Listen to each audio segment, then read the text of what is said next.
Au moins 40 personnes ont été tuées, plusieurs autres sont blessées et portées disparues dans une attaque des hommes armés supposés de la rébellion des forces démocratiques et alliées, ADF, contre le village Mukonji, près de Kalunguta, dans le groupement Malio, chefferie de Banchou à territoire de Beni, c'est au nord Kivu.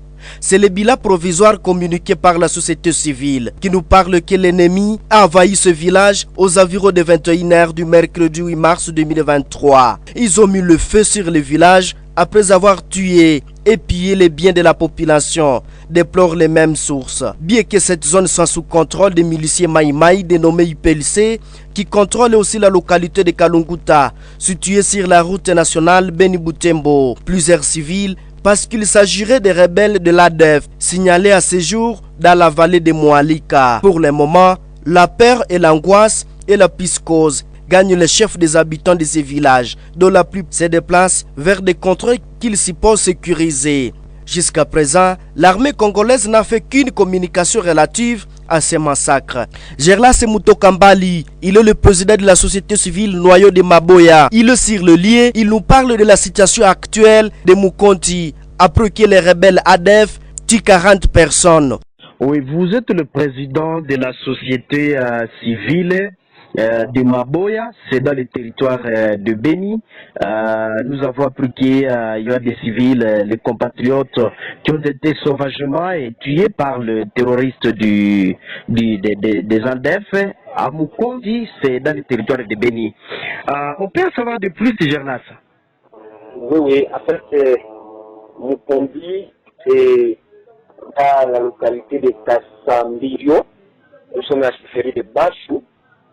Mario, territoire de Beni. C'est hier, dans la journée, pas la journée internationale de la femme, et que nous avons appris qu'il y avait déjà une incursion vers 18h, on commençait déjà à alerter qu'il y avait déjà des échos qui commençaient à se faire voir dans les villages en question. Et vers 20h, comme ça, maintenant, signifie que les gens étaient vraiment décédés, on est en train de dire. Nous avons essayé d'alerter les autorités, les faire signe qu'il y a pas d'incursion à Mukonji. En fait, tout ça, nous avons dit à déplorer depuis hier à la journée du 8 mars. Oui, on peut savoir si sont au nombre de combien ces civils qui ont été massacrés par les ADF. Présentement, nous comptons d'abord 31 corps ici à Mukonji, là où je suis présentement, 31 corps.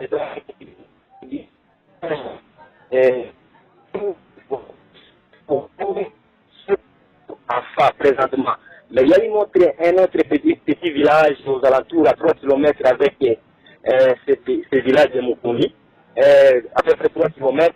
Là, on nous signale qu'il y a aussi 9 corps qu'on a aussi trouvé de l'autre côté. Ça veut dire 3 km qui nous séparent de Mukonji. Et lorsqu'on calcule, ça fait 30 et 40 corps présentement.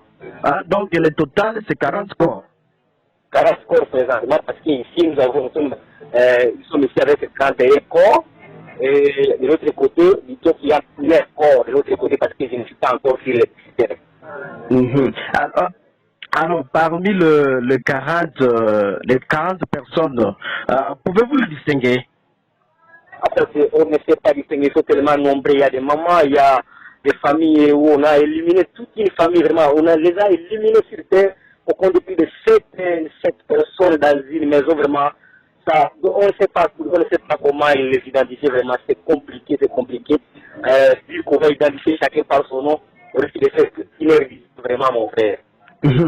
Et alors, sur le dégât, à part le dégât inné, on peut savoir s'il y a aussi des dégâts matériels, Gerlas.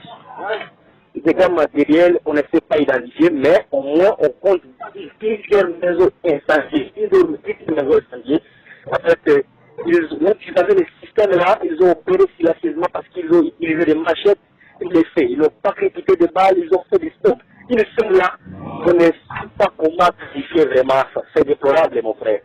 Donc, il n'y a pas l'armée de ce côté, il n'y a pas les FARDC de ce côté. Il n'y a pas les FARDC, mais le plus souvent, le policier a toujours fait ce contrôle de l'autre côté.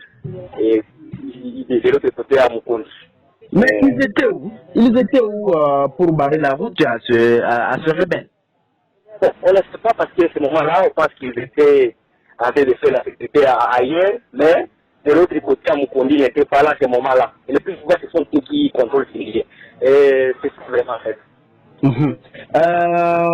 Alors, du côté, alors comment la population se comporte à l'instant? La population à la nous sommes en train de préparer comment on va organiser pour implémenter. Et là, nous sommes en train de nous préparer comment on va contacter les familles, avec les enfants qui viennent de nous rejoindre ici. Et est-ce que les corps ont déjà été enlevés là-bas? Oui, on se met avec les sécurités bois rouges et ils sont en train de se préparer. Parce qu'il y a déjà une réunion volontaire qui sont préparées avec les familles et la population entière. Donc, rappelle-nous le bilan. Vous dites le bilan de civils tués, ils sont au nombre de combien? Comme la connexion a fait défaut quelque part. Le bilan est tombé. Alors, on peut traiter tout.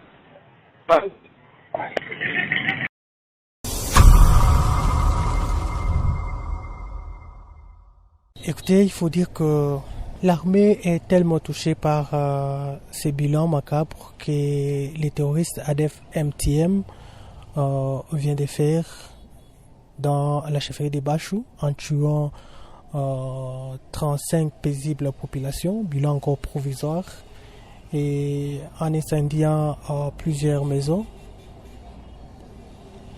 Bien que coincés, les terroristes ADF MTM dans cette zone est en train de venger plus de 22 collaborateurs ravitailleurs arrêtés par les FARDC.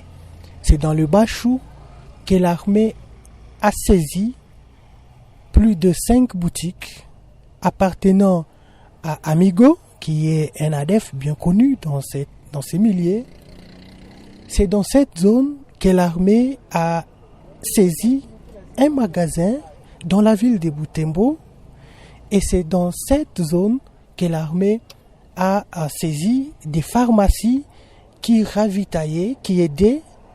Il faut dire que les pharmacies appartenaient toujours à ces mouvements terroristes, mais que nos compatriotes géraient pour ravitailler en produits chimiques les ADF pour la fabrication des bombes pour tuer notre population. Donc, c'est un coup dur et ça justifie exactement cette réaction de la part de ces terroristes djihadistes. Nous avons engagé des unités spéciales pour traquer, n'est-ce pas, les résidus qui sont encore dans le Bachou et qui continuent à faire mal à notre population. Donc, l'heure n'est pas à la distraction. Demandons à la population de se concentrer toujours comme d'habitude et de nous donner main forte en vue d'anéantir définitivement ces mouvements terroristes, et aussi certains de nos compatriotes qui continuent toujours à collaborer avec ces mouvements, de cesser.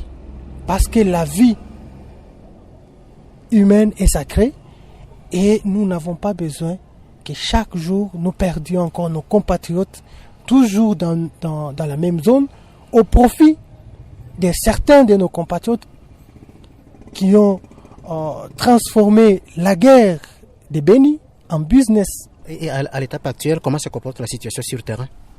La situation sur terrain est relativement calme, tout en assistant la population et surtout la société civile, en les sécurisant.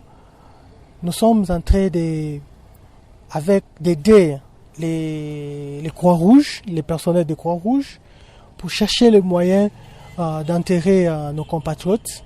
Et l'armée est en train de poursuivre l'ennemi pour sauver les compatriotes kidnappés. Parce que vous êtes sans ignorer que l'ennemi a un problème d'effectifs À chaque fois qu'il fait l'incursion dans des villages, il kidnappe les gens. Donc nous sommes obligés de poursuivre l'ennemi et de ramener vivants nos compatriotes que l'ennemi est en train de garder.